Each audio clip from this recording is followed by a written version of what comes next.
Hello everyone, I'm Colin Canet. Today we're going to be doing something a little bit different, a little bit of metalworking today, which shouldn't be unusual because we all use metal tools in our woodworking. But today I'm going to be making a digital display for my drill press, so stick around, let me show you the detail of this.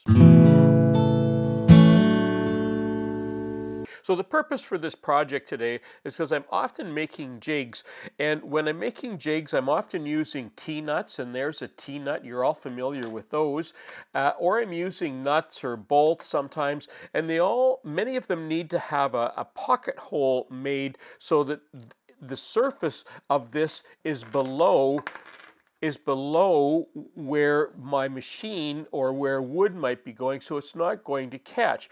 And it's very difficult when you're using a Forstner bit to estimate how deep that goes, because you don't want to go too deep, especially if you're working in plywood, because then your material is not going to hold up.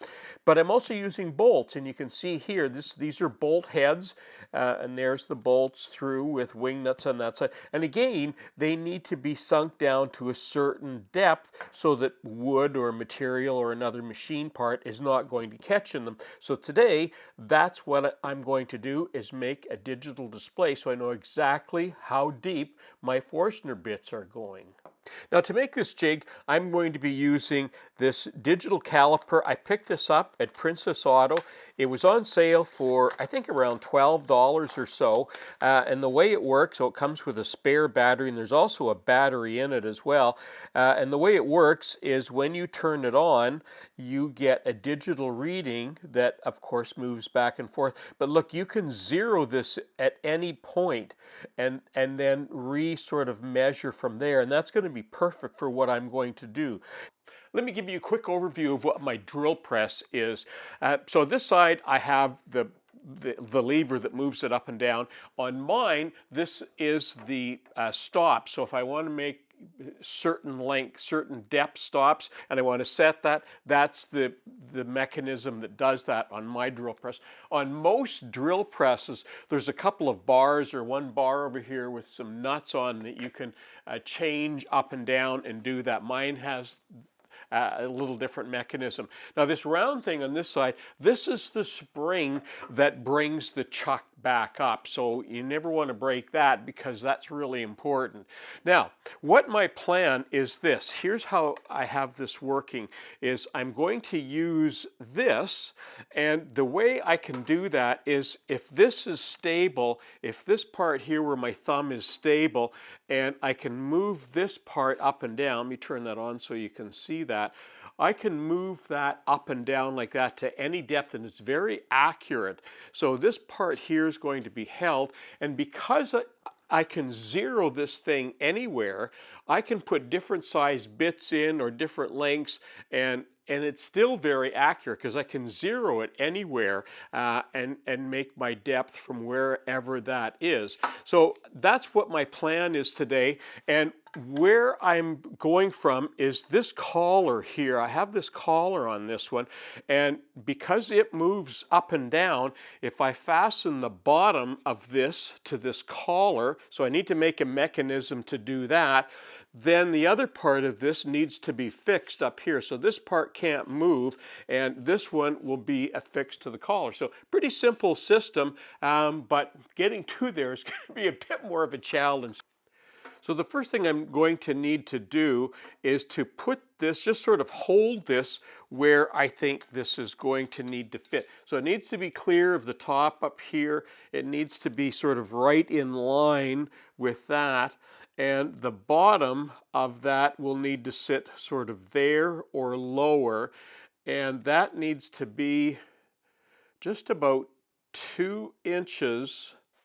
Now I have some really thin, I guess it's thick tin is what it is, and I'm going to do a little bit of experimenting with that, but I need to bend this, and this has already been bent, but the way they bend things is on something called a brake, a metal brake, and I don't have one, but what works quite well is if you put a couple of pieces of angle iron in your metal metalworking vise, and just tighten that up like that.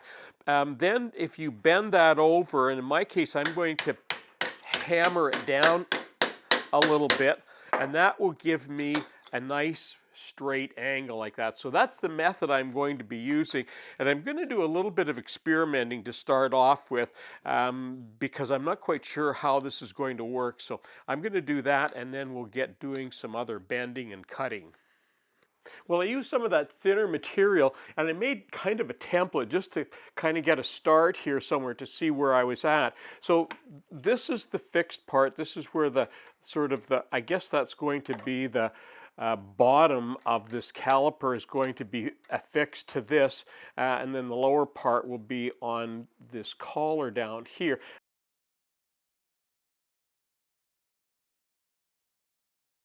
Okay, that's the part I need to cut out of that, and then I'll do the bending. So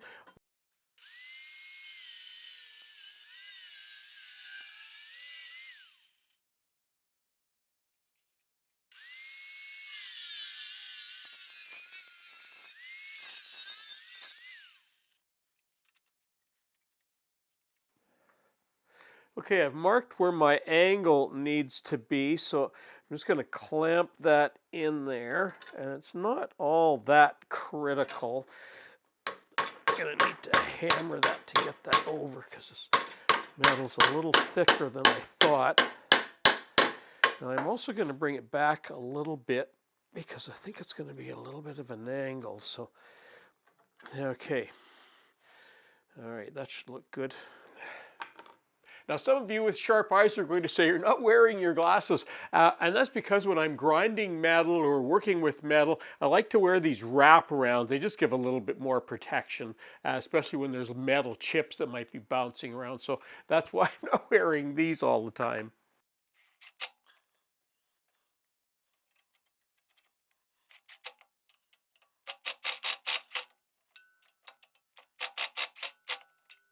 Now off camera, I ended up making this other little part which is going to fit on the collar, and it is going to look like that. Now this little part, I used some thicker material, just some scrap that I had, but it turned out so well that I'm just going to leave it because it's going to work perfectly for what I need. Okay, I added the second piece on and I just used a hose clamp, but you know what? It's really on there well. And I've taken a moment to mark my caliper here. So you're looking at the back of the caliper and you can see that I already have a bolt through. I'm going to have to cut that off, but you can see that there. And if you look underneath, you'll notice that right there, there's a hole. And what I need to do is mark that hole, and I'm hoping this pen is going to get in there and mark that hole in there. I can't even see it. There it is there. And go through, and hopefully that will mark my other piece of wood here. So let's go down and see. There it is. Okay, that's perfect. Now I just need to take this off for a second and drill that hole. Well, it looks like it's going to go right through there.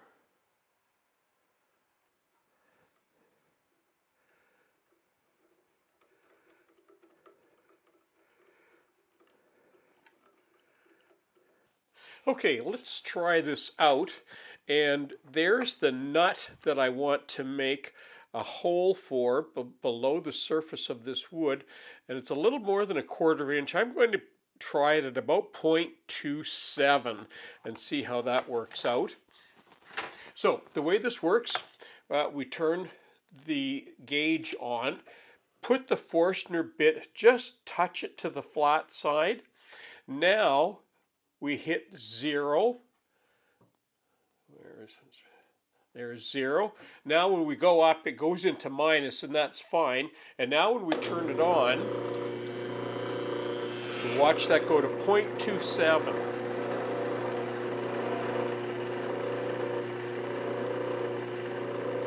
There we go. Let's try that. Wow, that's just perfect. Look at that. Yep, just perfect. That's great.